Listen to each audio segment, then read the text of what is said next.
Oh my god, you guys. We need to talk about last night. Did everyone see what happened with Maya and Alex? Yay. I was waiting for someone to bring this up. I literally saw everything. Wait, what happened? I left early. Jake, you missed the moment of the century. Maya and Alex finally happened. No way. Are you serious right now? Dead serious. They were flirting by the kitchen counter for like an hour. I was pretending to get drinks, but I was totally eavesdropping. Chloe, you're terrible. But also, tell us everything. Hold up. Maya and Alex actually got together? Those two have been dancing around each other for what? 6 months? Try 8 months, dude. I've been keeping track. I saw them leaving together around midnight. They looked pretty cozy. Wink, wink. Cozy is putting it mildly. Alex had his hand on her back, and Maya was giggling at literally everything he said. Maya never giggles. She must really like him. This is wild. I always thought Maya was too good for Alex. She is too good for Alex. This relationship is gonna crash and burn within a month. Oh, don't be such a pessimist. They're actually perfect for each other. They both love horror movies and terrible puns. And they both eat way too much pizza. Speaking of which, did you see how much Alex ate last night? The man demolished like half a pizza by himself. That's not even unusual for Alex, though. Remember his birthday party? He ate an entire cake by himself. An entire cake? How is he even still alive? Fast metabolism, probably. Some people have all the luck. Am I right? Anyway, back to the important stuff. What exactly did you overhear, Chloe? Oh my god, where do I even start? So I'm at the counter getting another drink, and Alex walks up to Maya, who's standing there alone, and he goes, "Hey, how's it going?" Oh, that's so sweet. Classic Alex line, though. He used that same line on Jessica last year. See, this is what I mean. Guys got no originality. But wait, there's more. Maya actually blushed and said, "I'm good. Better now, actually." Then they started talking about some movie. Which movie? Something horror related, I think. I wasn't really paying attention to that part. Probably that new one with the monsters. Alex has been obsessed with it for weeks. Maya loves monster movies too. See, they are perfect together. Liking the same movies doesn't make people soulmates, Sophia. But it's a start. What else happened? Well, then Maya touched his arm. Like, actually touched it while she was laughing. And Alex got this huge grin on his face. So then I had to move because people were getting suspicious. But I saw them later on the couch together. Maya's head was on his shoulder. Yeah, I saw that too. They looked really comfortable. How long were they like that? At least an hour, maybe longer. And then they left together? Yep, Alex offered to walk her home. Maya said yes immediately. Of course she did. Girl's been waiting for him to make a move forever. Wait, how the hell do you know that? Because I have eyes, Jake. And Maya's been obvious about it for months. She has not been obvious. She's been subtle and classy. Subtle? She literally asked us if we thought Alex was cute like 50 times. And she always found excuses to sit next to him at group dinners. True, and she laughed way too hard at his jokes. His jokes aren't even that funny. Exactly my point. This whole thing is built on false premises. You're being way too cynical, man. Maybe they genuinely connect. I think they do. They have similar interests and values. Plus, they've been friends for years. The best relationships start as friendships anyway. Says who? Says literally every romance movie ever made. Romance movies are fiction, though. Real relationships are messier. Not all of them. My parents were friends first. They've been married 30 years. See, Ryan, not every relationship is doomed to fail. Speaking of which, do we think they'll tell us what happened? Or are we gonna have to guess? Oh, Maya will definitely tell us. She tells us everything. What about Alex, though? Guy's pretty private about his dating life. He'll probably act like nothing happened, then ghost her in a week. Oh, stop being so negative. Yeah, give them a chance. They might actually work out. I hope they do. They both deserve to be happy. Plus, they'd be such a cute couple. Did you see how Alex looked at her when she was dancing? No, I missed that part too. I really should have stayed longer. Alex looked completely smitten, like totally head over heels. Or drunk. He had quite a few beers. He wasn't that drunk. I was keeping track of everyone's drinks. Yeah, Alex was pretty sober when they left. He was walking straight and talking normally. And he remembered to grab Maya's jacket for her. That's definitely boyfriend material. Already calling him her boyfriend? They literally just got together last night. Future boyfriend then. I have a good feeling about this. Your feelings aren't exactly reliable, Sophia. Remember when you said Brad and Jessica were perfect together? That was different. Brad was clearly a player from the start. Alex isn't a player, though. He's actually pretty sweet when you get to know him. Agreed. He helped me move apartments last month. Didn't complain once. And he always remembers everyone's birthdays. That's true. He got me that book I mentioned once, like 6 months later. See, he's a good guy. Maya's lucky. We'll see how lucky she feels in a few weeks. Okay, Ryan, we get it. You don't think they'll last. But can't you just be happy for them right now? I am happy for them. I just don't want Maya to get hurt. She's been through enough bad relationships as it is. Alex won't hurt her. He's not like those other guys. Exactly. Alex has had a crush on Maya for just as long as she's liked him. How do you know that? Because he told Marcus last month, and Marcus told his girlfriend, and she told me. That's like the worst game of telephone ever. But probably accurate knowing Marcus. So they both liked each other, and nobody made a move until last night. That's kind of pathetic, honestly. Not pathetic, cautious. They didn't want to ruin the friendship. That's actually pretty mature. Right? They took their time and did it right. Attention, please listen to the following alert. This is a matter of national security. You should immediately hide within your home. Something anomalous is in your immediate area, and it seeks to harm you. There is no time to run, and you cannot fight it. You must hide if you wish to stay safe. What the hell was that? Did everyone else just get that alert? Yes, and oh my god, what kind of emergency alert was that? That wasn't like any emergency broadcast I've ever seen. Hide now? Hide from what exactly? Something anomalous, apparently. Whatever that means. This has to be some kind of mistake, right? That didn't look like an accident to me, dude. That looked official as hell. But what does anomalous even mean in this context? Like a weather anomaly? I don't think they meant weather. Did you see those figures? One was running and one had a gun. Yeah, and it said there's no time to run or fight. Just hide. This is probably some government test. They do weird emergency broadcast tests all the time. But why would they test something that specific? And that creepy? Oh, come on, guys. What could possibly be in our area that we need to hide from? I don't know, but I'm looking out my window right now. Everything looks normal. Same here. Just the usual Tuesday afternoon. See, it's probably nothing. Just some technical glitch or training exercise. But it came through on the emergency broadcast system. Those are pretty secure, aren't they? That's what I'm worried about. Maybe we should call someone, like the police or city hall? No point. They probably got it too. Everyone in the area must have received it. If it's real, then yeah. But I still think it's some kind of mistake. The video quality was pretty professional, though. Didn't look like a mistake to me. This is so out of pocket. We were literally just gossiping about Maya and Alex. Now we're talking about hiding from some mysterious threat. So what do we do? Just go hide and wait like the alert said? I mean, if it's real, then I guess so, yeah? If it's not real, then we just waste a few hours is all. Seems like reasonable odds to me. So we're really doing this? Hell nah. I'm going to continue my day normally. Don't be so stubborn. Just stay inside for a few hours. Fine. But only because you guys are worried, not because I believe this nonsense. Thank you. I feel better knowing we're all being safe. Okay, I'm trying to look this up online, but I'm not finding anything about emergency alerts like this. The official emergency broadcast system doesn't usually send video clips. It's normally just text and audio. That's not reassuring. I'm already in my bedroom with the door locked. This feels so stupid, but I'm genuinely pooing bricks right now. I'm in my living room still. Everything outside looks completely normal. No sirens, no panic, nothing. Same here. My neighbors are still outside gardening, like nothing even happened. Because nothing did happen. This is all just mass hysteria over a technical glitch. To be fair, I'm checking government websites right now, and there's no mention of any emergency broadcasts today. Nothing scheduled, nothing reported. So where did it come from then? That's what I'm trying to figure out. The emergency alert system is government-level stuff. You can't just hack into it and send fake alerts. Unless you're the government, or military, or some secret agency we don't know about. Now you're sounding like a conspiracy theorist. But what if she's right, though? What if this is some classified military thing? Like what kind of military thing? Electronic warfare testing, maybe? Crap. That could be it, you know. Okay, let's not panic ourselves. We don't know anything for sure yet. But we should still be careful, right? Just in case? I'll humor you guys for another hour, but then I'm going back to normal life. An hour might not be enough. What if whatever this is lasts longer? According to my research, most emergency situations get resolved within a few hours. If it's chemical, hazmat teams can usually contain it pretty quickly. If it's biological, quarantine procedures are pretty standard. And if it's something else entirely? Then we're probably screwed anyway. Jake, not helpful. Sorry. I'm just trying to be realistic here. Well, cut it out.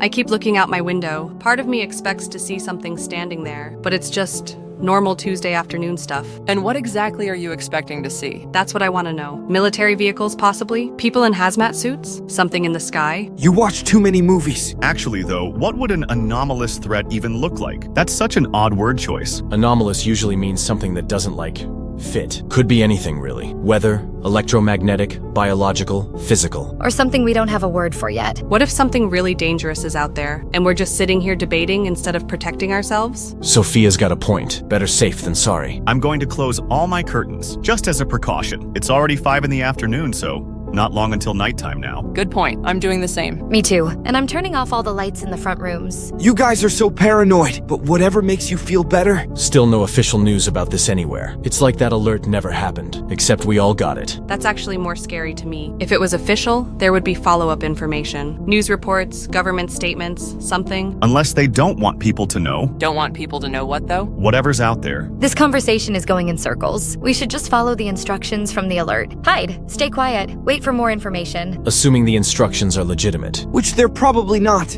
But what if they are? What's the worst that happens if we follow them? We waste a few hours being cautious. What's the worst that happens if we ignore them? We die horribly? We don't die horribly because nothing is happening. Wait. I'm getting something else. Second alert. More instructions will follow shortly. Follow them if you want to live. Hiding locations could include in wardrobes, behind large pieces of furniture, or under your bed. Remain silent. Remain still. Try to breathe steadily and quietly. If something enters your room, do not make any noise, and try to remain calm. In addition to this, please review the second half of this alert phase. Do not ignore. It will only make a cursory attempt to look for you. If you are hidden, you are safe. If you make a noise while it is looking for you, it may look more thoroughly. Remain calm and stay absolutely silent. Oh crap.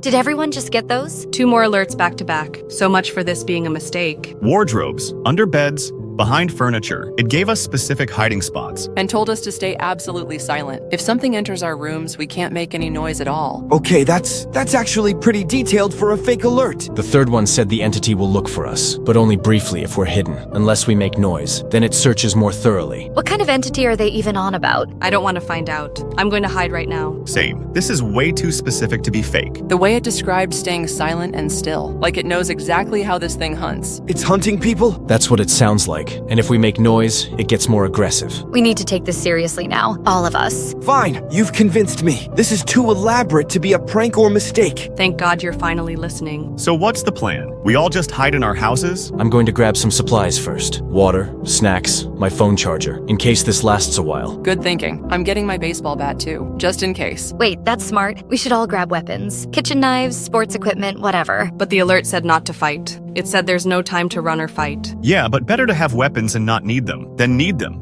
and not have them. I've got a crowbar in my garage and a hammer. I don't have anything good, just kitchen knives.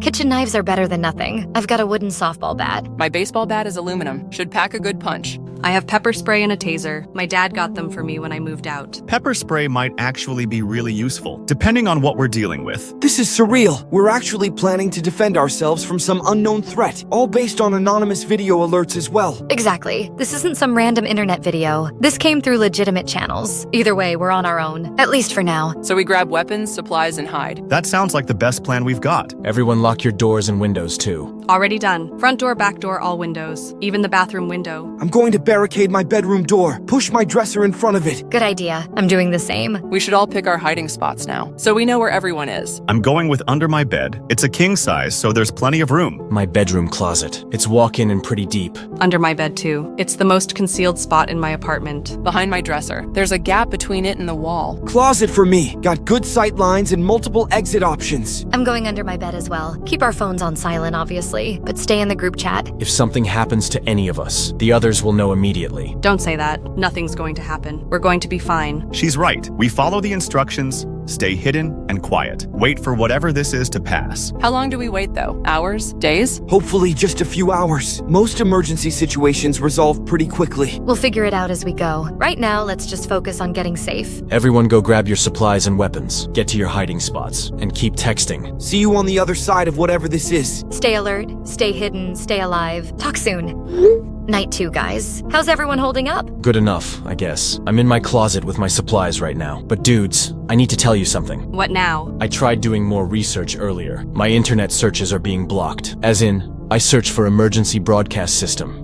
and get error messages instead of search results. Search for anomalous threat and the page won't load. Search for government alerts and my browser crashes. That's not a good sign. Could be your internet connection maybe? Or your computer acting up. I tried on my phone too. Same thing. And I called 3 different news stations. Nobody answered. Not even a voicemail. Yikes. Why would they block internet searches? Unless they don't want us finding information. That's what I want to know, but I can't find out because everything is being censored. This feels like something out of a movie, like government cover-up territory. Or maybe the internet is just down in our area? Could be related to whatever emergency is happening. Jake, can you access any other websites? Yeah.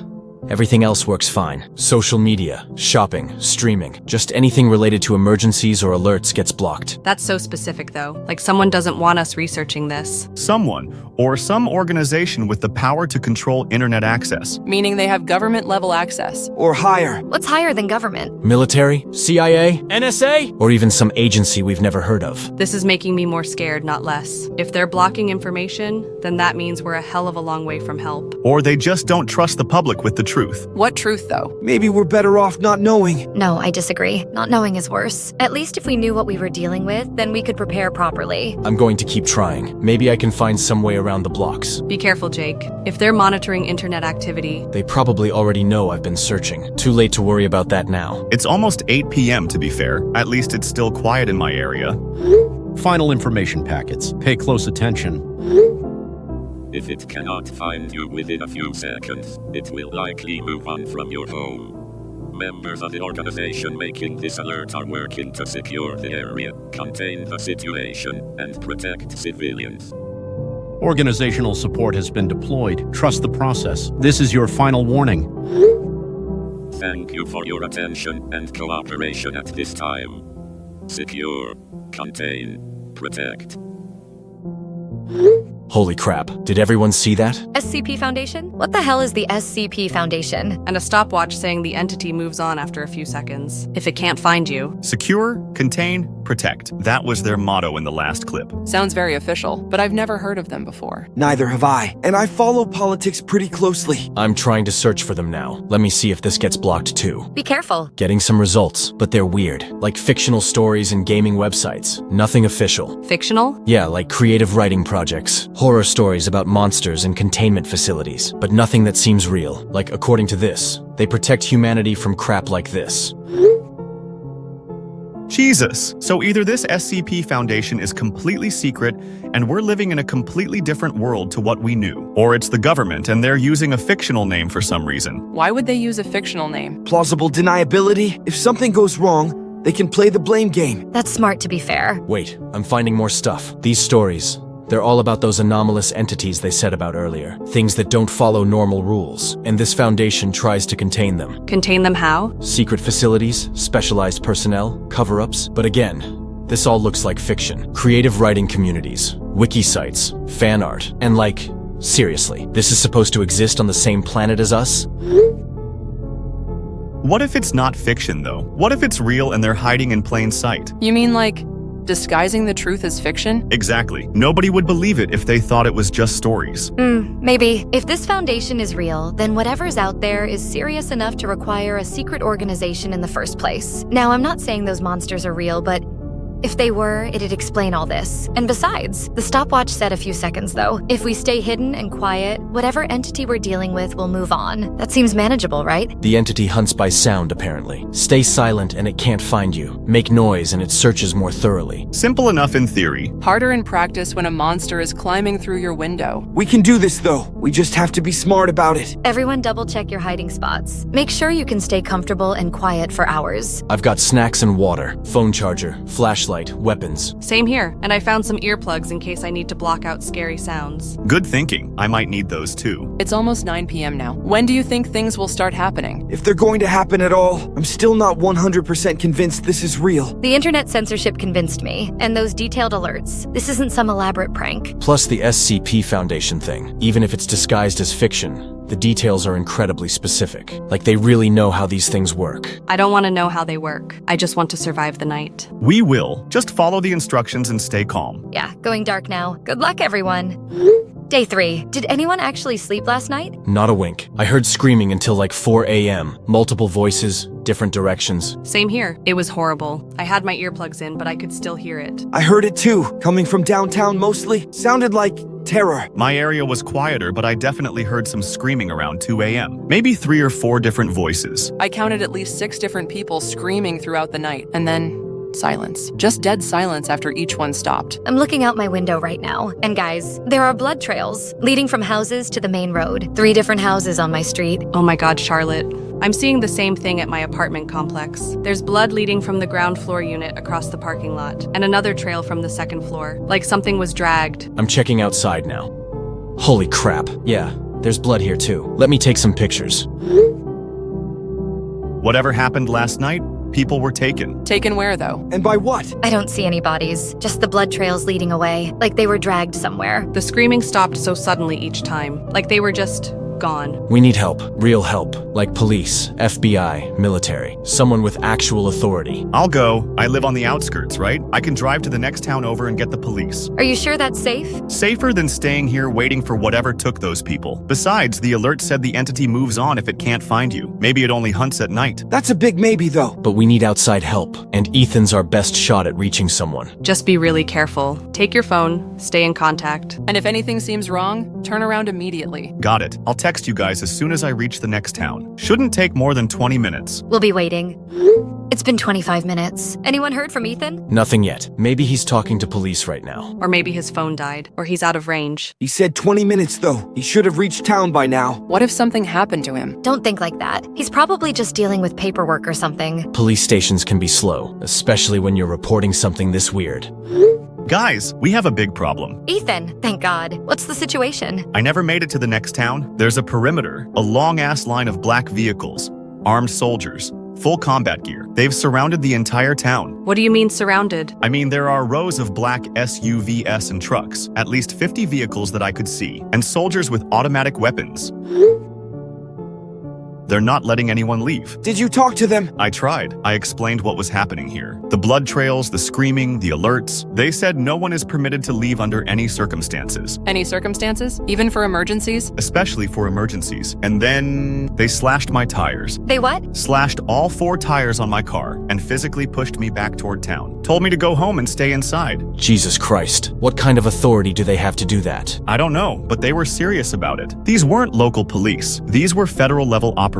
Maybe military, maybe something else. So we're trapped? Completely trapped? Looks that way. I had to walk back home. Took me over an hour. Who even are they? What organization has this kind of authority? Remember the SCP Foundation logo? Secure, contain, protect? You think that's who this is? Makes sense. They contain anomalous threats. We're in a containment zone. But they're supposed to protect civilians. That's what the alert said. Yeah, well, the civilians who got dragged away last night don't seem very protected. Maybe protection means something different to them, like containing the threat is more important than saving individuals. That's horrifying. We're expendable to them. As long as the entity doesn't escape our town, they don't care what happens to us. So what do we do? Just wait here to be picked off one by one? I'm not sure yet, honestly, but those soldiers made it clear. Nobody leaves, period. Did they say anything else? Any timeline for when this ends? Nothing. They wouldn't even confirm what they're containing, just that the perimeter stays in place until further notice. Further notice from who? That's what I asked. They didn't answer. This is bigger than just our town then. This is a full government operation. Or beyond government, like that SCP Foundation stuff. Secret organizations with unlimited authority. Either way, we're on our own. Just like last night, except now we know for sure that help isn't coming. And people are definitely being taken. Those blood trails prove it. The question is,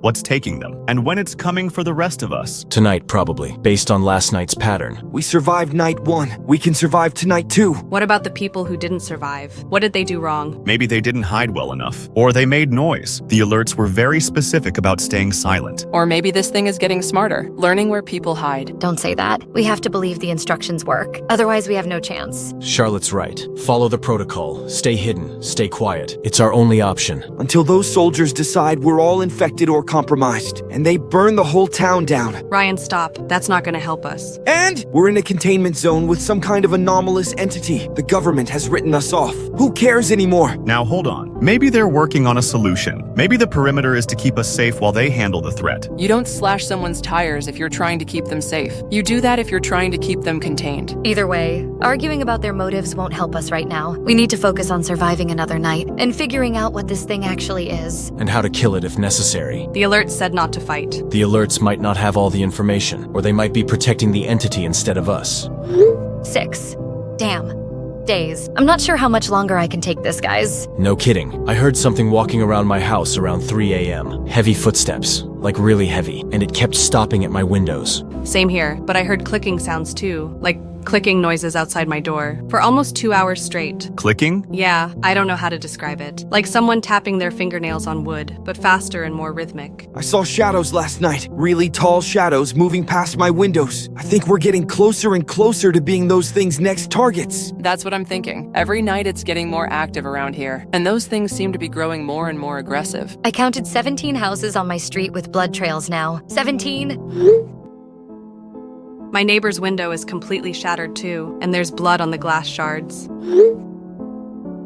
How many people do you think are left in the whole town? Can't be that many. I haven't seen anyone outside during the day for 3 days now. Because they're all too scared, or they're dead. Don't say that. It's true, though. We can't keep this up forever. Eventually, it's going to find us. Or we're going to make a mistake. We just have to be smarter than it. Follow the protocols exactly. The protocols aren't working for everyone else. People are still being taken every night. Maybe they're not following the instructions properly. Or maybe the instructions are designed to fail. Maybe this whole thing is some kind of experiment. What do you mean? Think about it. Secret organization, contained area, systematic hunting. What if they're testing this thing's capabilities? Using us as test subjects? It's possible. They could be studying how it hunts, how it finds people, and we're the guinea pigs. That's disgusting. But it would explain why they won't let anyone leave. We need to get out of here before they begin tying up loose ends. I'm still trying to build that radio. Maybe I can contact someone outside the perimeter. Any luck? Not yet. I'm using parts from old electronics, but I can't get a strong enough signal. I just keep getting static or nothing at all. What about those soldiers? The ones at the perimeter? They made it pretty clear last time. Nobody leaves under any circumstances. But what if we coordinated? All of us try to break through at different points simultaneously? They just shoot us. They have automatic weapons. Remember? Maybe not if we approach during the day, when visibility is good. They might be less likely to use lethal force. Or more likely. Depends on their orders. What if we create a distraction? Draw their attention to one area while someone else escapes? That could work, but whoever creates the distraction, they'd probably be captured or killed. I'll do it. I'm serious. If it means the rest of you can escape and get help. Absolutely not. We all get out or none of us do. That's noble but impractical. There has to be another way. What about the sewers? Underground tunnels? That could be worth checking out, to be fair, though they might have thought of that too. Or we could wait until they rotate shifts. Military operations usually have shift changes, right? That might be our window. How do we find out their schedule? Someone would have to watch them for days. I could do that. I'm closest to the perimeter. Too risky. If they catch you spying on them. What about at night? When these creatures are active, maybe it will attack the soldiers too. And we could escape during the chaos. That's actually brilliant. Assuming the creature goes after them and not us. It hunts by sound, right? So if we make noise to attract it toward the perimeter, We'd be putting ourselves in danger. We're already in danger. At least this way we have some control. What kind of noise? Car alarms, sirens, anything loud. Multiple sources from different directions. Draw it toward the soldiers while we escape the opposite way. that could actually work. But we'd have to coordinate perfectly, and we'd only get one shot at it. When? Tonight? We need more planning. Figure out exact timing, escape routes, contingencies. What if something goes wrong? What if the creature comes after us instead? Then at least we tried. Better than waiting here to die. Jake's right. Every night we stay here, more people disappear. Eventually, our luck will run out. Okay, let's make a plan. Real detailed, step by step. Yes, please. I can't take much more of this. We'll need to map out the perimeter, find the weakest points. And figure out how to create maximum noise at the right time. Without getting ourselves killed in the process. I'll scout the perimeter again today. See if I can spot any patterns in their patrols. Be careful. If they see you watching them, I'll stay hidden, just like we've been doing with the creature. Speaking of which, what if this plan backfires? What if we just make everything worse? How could it be worse? We're trapped in a death trap. Either we escape, or we die trying. Those are pretty much our only options at this point. What about Maya and Alex? Do you think they're still alive? I hope so. But we haven't heard from them since before this started. They might not even be in town. Maybe they left before the perimeter went up. Lucky them if they did. Focus on the present. We can worry about everyone else after we get out. So we're really doing this? Operation Breakout? We're doing this, all 6 of us. When? Tomorrow night. That gives me time to scout and use time to plan. Tomorrow night then. Freedom or death. Let's hope for freedom. Let's make sure it's freedom. We've survived this long by being smart. One more night of planning could save our lives. Status report on SCP-096-XX containment breach. Day 6 of civilian exposure. How many casualties so far? Estimated 43 civilian casualties based on thermal imaging. Perimeter remains secure. No breach attempts since day 3. Military assets maintaining position. All exit points covered. Rotating shifts every 8 hours as planned. 43 people dead, Commander. 43 innocent civilians. And we're just sitting here watching it happen. Containment is the priority. not individual rescue operations. Dr. Helena, you know the risks involved. These variants are far more dangerous than the original. If even one escapes our perimeter, Then we terminate them. Send in a strike team, eliminate the threats, evacuate the survivors, like we should have done 6 days ago. Negative. Strike teams would be compromised within minutes. You've seen the field reports. Agent Snyder is correct. These things hunt by sound. Any tactical team would be detected immediately. and then we'd have infected military personnel. The parasitic trait makes them extremely dangerous for extraction. Explain that again for Commander Gunn. He wasn't part of the original project. The SCP-096-XX variants were designed as controllable assets.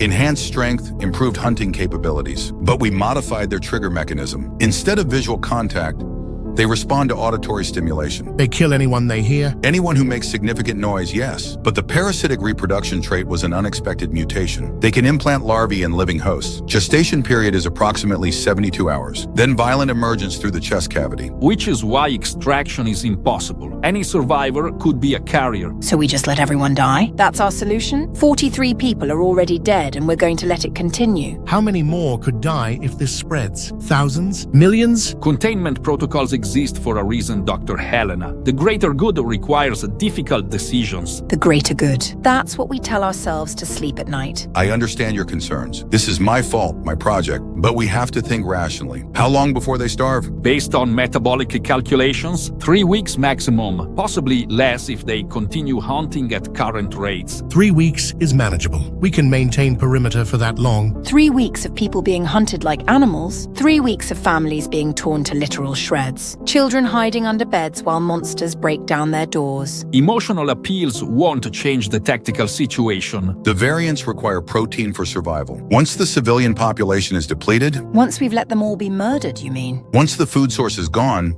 they'll enter starvation mode. Metabolic shutdown within days. Natural termination of the threat. Clean, contained, no risk of exposure. My men can hold position for 3 weeks. Standard containment protocols. What about the civilians who are still alive? Don't they deserve a chance? They had their chance. Follow the emergency protocols, stay hidden, survive. Some did, some didn't. Natural selection at work. That's horrific, Commander. These are human beings we're talking about. Dr. Helena, I appreciate your compassion, but we have to consider the bigger picture. If these variants escape containment, their reproductive capabilities could devastate entire populations. Exactly. This town is acceptable losses. The alternative is unacceptable losses. Acceptable losses? Listen to yourselves. We're supposed to protect humanity, not sacrifice it. We are protecting humanity, just not these particular humans. The needs of the many outweigh the needs of the few. Basic utilitarian calculus. Basic human decency should override utilitarian calculus. In an ideal world, perhaps. But we don't live in an ideal world. We live in a world where my mistakes created monsters, and now we have to deal with the consequences. The consequences are containment and cleanup. Nothing more, nothing less. What about the perimeter reports? Any attempted breaches? One civilian approached on day 3. Young male, early 20s, requested passage to contact authorities. What was the response? Standard deterrent protocols, disabled his vehicle, sent him back to town. He complied without further incident. You slashed his tires and threatened him. Effective containment requires clear boundaries. It requires treating people like prisoners. They are prisoners, unwilling participants in a containment scenario. Their preferences are irrelevant. How many variants are still active? Thermal imaging suggests 3 distinct entities, all maintaining hunting patterns within the perimeter. No movement toward perimeter boundaries. They seem focused on the civilian population. Because that's what we designed them to do. Hunt humans efficiently. The audio-based triggering was meant to be more controllable. We thought we could direct their hunting behavior. The theory was sound. The execution had flaws. The parasitic trait was completely unexpected. It wasn't in any of the preliminary modifications. Evolutionary adaptation? Possibly. Or a latent trait that activated under stress. Either way, it makes them exponentially more dangerous. Which validates our containment approach. What about amnestic protocols afterward? For any survivors? What survivors? The plan is total population elimination. No witnesses, no loose ends. That's genocide, Snyder. That's effective containment. My orders are clear. Maintain perimeter until threat termination. No extraction, no exceptions. And if civilians try to escape? They won't. And if they do, containment protocols apply, Meaning you'll kill them. meaning we'll prevent a breach of containment by any means necessary. I can't be part of this anymore. This isn't what the Foundation is supposed to be. Dr. Helena, please. Your expertise might be needed for cleanup. Cleanup of what? The bodies of innocent people? The psychological trauma of the survivors we're going to kill anyway? Cleanup of an anomalous containment breach. Standard Foundation protocols. Secure, contain, protect. Protect who exactly? Because it's sure as hell not the people in that town. Finally, I think I figured out their pattern. Lay it on us. They're most active between 10 p.m. and 4 a.m. Heavy footsteps, breaking into houses, the whole hunting routine. But between 4 a.m. and 7 a.m., things get quiet. Like really quiet. I've noticed that too. That's when I usually manage to get a few hours of sleep. So they rest during dawn hours? Or maybe they're feeding somewhere else? Feeding on what, though? They've already taken most of the people. Maybe they don't need to feed every night. Or maybe they're processing what they've already caught. I don't want to think about that. Speaking of which, I managed to get some pictures last night. They're blurry, but you can make out shapes. Jesus Christ. That thing is huge. How tall would you say? 7 feet, maybe 8, and thin, like unnaturally thin. The arms look too long. And those aren't normal hands. Look at the fingers. I can barely make it out, but yeah, those fingers are way too long. I got another one from a different angle. There are multiple of them. That's definitely a different one. The height is different. This one looks even taller. How many do you think there are total? Hard to say, but I've seen at least 3 distinct shapes. 3 that we know of. There could be more. Doesn't matter. Even one of these things is more than enough to kill us all. Speaking of escape plans, I've been watching the perimeter for 2 weeks now. I think I found our weak spots. Tell us everything. 4 potential exit points. North side has the fewest vehicles. Only 3 black SUVs compared to 6 on the other sides. East side has a blind spot between 2 guard positions, about 50 meters of unobserved ground. What about south and west? South side has a drainage ditch that runs under the perimeter fence. West side has the densest forest coverage, easier to hide once you're through. Those all sound risky as hell. Everything we're considering is risky. The question is, which risk gives us the best chance? I've been thinking about timing. We need to coordinate this perfectly. All 6 of us hit different exit points simultaneously. Why simultaneously? Because if one person tries to escape alone, they'll get all the attention from the guards. But if we all try at once from different directions, they can't be everywhere at the same time. Plus, the creatures will complicate things. If we make enough noise to attract them toward the perimeter, the soldiers will have to deal with both us and the monsters. Chaos theory. Multiple threats from multiple directions. Perfect cover for escape. What kind of noise are we talking about? Car alarms, breaking glass, shouting, anything loud enough to draw them out. But not so loud that we get ourselves killed first. We'd have to time it perfectly, make the noise, then immediately get to our escape positions, before the creatures reach us. How much time would that give us? Based on the sounds I've been tracking, they move pretty fast when they're hunting. Maybe 3 to 5 minutes between initial noise and arrival. That's not much time. It's enough if we're prepared, pre-positioned at our exit points, ready to move the second we create the distraction. What about after we escape? How do we know if everyone made it out? Good point. We need rally points. Towns to meet up in if we all get separated. The next town over is Millbrook, about 15 miles east. And Riverside is 12 miles north. Carson Falls is 10 miles south. What about west? Pinewood, 8 miles, but it's smaller. Might not have what we need. Okay. So whoever escapes should head to the nearest of those 4 towns, and then we try to contact each other from there. What if the phone networks are being monitored? Then we meet in person. Millbrook has a diner on Main Street, the Sunrise Cafe. Everyone knows where that is. Good backup plan. So here's what I'm thinking for assignments. Jake takes the north exit, fewest guards. Sophia takes the east exit, uses the blind spot. Ryan takes the south exit, uses the drainage tunnel. Ethan takes the west exit, uses forest cover. Chloe and I coordinate the distractions from adjacent central locations. Wait, why aren't we escaping too? Someone has to create the distractions, and then we follow up through whichever exit has the least resistance. That puts you 2 at the highest risk. We're all at high risk. At least this way 4 people definitely get out. I don't like leaving you behind. Neither do I. It's not leaving us behind. It's tactical coordination. We create chaos. You 4 escape in the confusion. Then we follow through the clearest exit point. What if the clearest exit point doesn't exist? What if they're all blocked? Then we regroup and try again another night. Another night? Charlotte, I can't do another night of this. I'm barely holding it together as it is. She's right. We're all reaching our breaking point. It's tomorrow night or never. Tomorrow night during the 2 a.m. window, when the creatures are less active. Actually, I think we should do it when they're more active. Maximum chaos,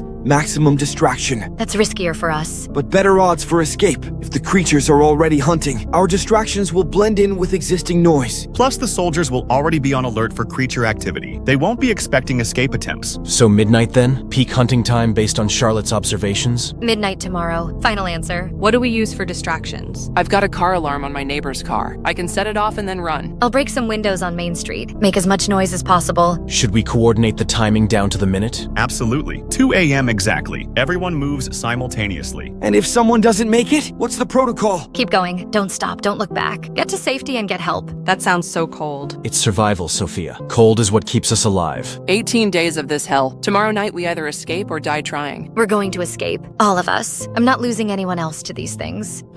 Final check before we start. Everyone in position? North exit ready. Can see 2 guards about 50 meters away. East exit ready. I'm at the blind spot Ethan found. South drainage tunnel ready. Water's cold, but I can fit through. West forest position ready. Dense tree cover.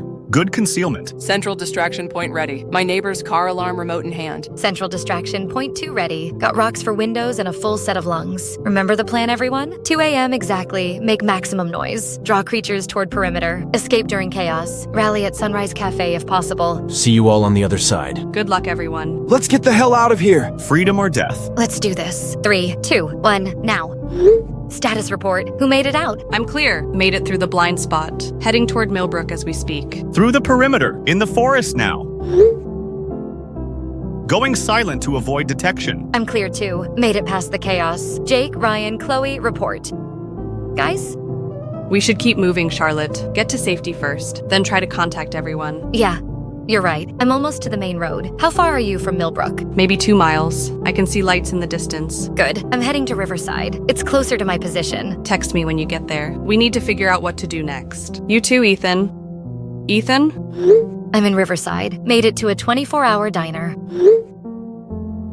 Safe for now. How are you doing? At a gas station in Millbrook. Bought a coffee and trying to process everything. I can't believe we actually got out. I know. Part of me thought we'd all die in that place. What about the others, though? They stopped responding right after the distraction started. I keep thinking about that. Either they got caught by the creatures, or the soldiers got them. Or they made it out but lost their phones. Or they're being extra cautious. Maybe, but it's been 4 hours. If they were okay, wouldn't they try to contact us by now? Not necessarily. What if they think their phones are being tracked? What if they're laying low until they feel completely safe? You might be right. I'm trying not to think the worst. Me too. What about Ethan? He confirmed he made it through, but then went silent. That was his plan, though. Stay quiet until he's far from the perimeter. He's probably hiking through the forest right now. God, I hope so. I hope they're all okay somehow. So what's our next move? Do we go to the police? Try to expose what happened? I've been thinking about that. Who's going to believe us? Secret organizations, monster creatures, military cover-ups? We have some evidence, though. Jake's photos of the creatures. If he still has them, that is... And our testimony. 2 witnesses to a massive containment operation. Not to mention an entire town that's drenched in blood and missing people. The SCP Foundation, though. If they're real and they have this much power, what's to stop them from making us disappear too? That's what scares me. Maybe we should just try to move on. Pretend this never happened. Sophia, 43 people died. Our friends might be dead. We can't just pretend that's okay. But what if trying to expose it gets us killed? What if we survived all that just to die because we couldn't keep quiet? Then at least we die trying to get justice. For everyone who didn't make it out. You sound like Jake. That's exactly what he would say. Jake was smart. Jake was right about a lot of things. God, I miss him already. Don't say was. Don't talk about him in past tense. We don't know for sure. You're right. I'm sorry. Processing this is hard. For me too. Part of me feels guilty for surviving. Like, why did we make it out when others didn't? Survivor's guilt. It's normal after traumatic events. We made it out because we were prepared, because we followed the plan, because we got lucky. I keep thinking I should have done something different. Should have helped them somehow. We all did exactly what we agreed to do. The plan was solid. The execution was good. If they didn't make it, it's not our fault. Logically, I know that. Emotionally, it's harder to accept. I understand. I feel the same way. But we can't let guilt paralyze us. We need to decide what to do next. Should we meet up? Try to figure this out together? I think so. Riverside isn't far from Millbrook. Maybe 30 minutes by car. I can rent a car. Drive over there this afternoon. Good idea. There's a hotel here called Pine Lodge. I'll get us a room. What if the others show up at Sunrise Cafe? What if they're looking for us there? We can check there first. Then come back to the hotel to plan. All right. I'll head over around noon. See you soon, Charlotte. I'm at Pine Lodge in Riverside. Got us a room 237. How's the drive going? Actually, I couldn't get a rental car. Credit card got declined for some reason, but I'm on the train now. Should be there in about an hour. That's weird about your credit card, but train works too. I'll wait in the lobby for you. Sounds good. I'm really looking forward to seeing you, after everything we've been through. Me too. We made it out, Sophia. We actually survived that nightmare. Yeah, we did. Though I'm starting to feel pretty rough. Must be the adrenaline wearing off. Probably just tired, to be honest. And my stomach hurts. Probably just stress and not eating properly for weeks. That makes sense. We've been living on snacks and fear for almost 3 weeks. We can get a proper meal when you get here. Yeah, hopefully I'll feel better after some food and sleep. This stomach pain is getting pretty bad though. How bad? Do you need me to meet you at the train station? No, I'm fine. Just cramps. Like really intense cramps. Maybe you should see a doctor. After everything we've been through, you might have developed an ulcer or something. Maybe, but let's just see how I feel when I get there. Oh God. What's wrong? The pain just got so much worse. Like something is moving around in there. Moving around? Sophia, that doesn't sound normal. I know it sounds weird, but I swear I can feel something crawling inside my stomach. This is really scary, Charlotte. Okay. You need to get off the train at the next stop. Go directly to a hospital. Don't come to the hotel. I can't afford a hospital visit. And what would I tell them? That I feel like something is crawling around inside me? Tell them you're having severe abdominal pain. That's enough for them to examine you. The pain is moving up now, into my chest. Charlotte, I'm really scared. Sophia, listen to me. Get off that train right now. Find the nearest emergency room. This could be serious. The train doesn't stop for another 20 minutes. And the pain... Oh God, the pain. It feels like something is trying to get out. Get out? What do you mean, get out? I can feel it pressing against my ribs, like it's trying to break through. Charlotte, what if they did something to me back there? What kind of something? Sophia, you're scaring me. The Foundation documents Jake found. Remember what they said about parasites? About things growing inside people? Oh my God. Sophia, you need medical attention now. Pull the emergency brake if you have to. I can't breathe properly. There's pressure on my lungs, and I can see something moving under my skin. Something moving under your skin? Sophia, call 911 right now. I'm trying, but my hands are shaking so bad. The other passengers are staring at me. I think I'm making noise without realizing it. What kind of noise? Whimpering, maybe screaming a little. I can't help it. The pain is unbearable. Sophia? Sophia? Final cleanup status report. Both escaped civilians have been located and terminated. No remaining loose ends. Confirm the termination of subject Charlotte 7. Affirmative. Subject was attempting escape through hotel rear exit. Standard containment protocols applied. Single headshot, immediate termination. She wasn't infected. Charlotte showed no signs of parasitic contamination. You murdered an innocent survivor. She was a witness to classified containment operations. Innocence is irrelevant to operational security. What about subject Sophia 2, the one with suspected parasitic infection? Incineration was necessary. SCP-096-XX variant erupted from chest cavity during transport. Subject was still conscious during emergence. You burned her alive while she was still alive. The infection timeline matches our projections. 72 hours from initial contact to violent emergence. She must have been exposed during the containment breach. How was the variant terminated? Flamethrower unit,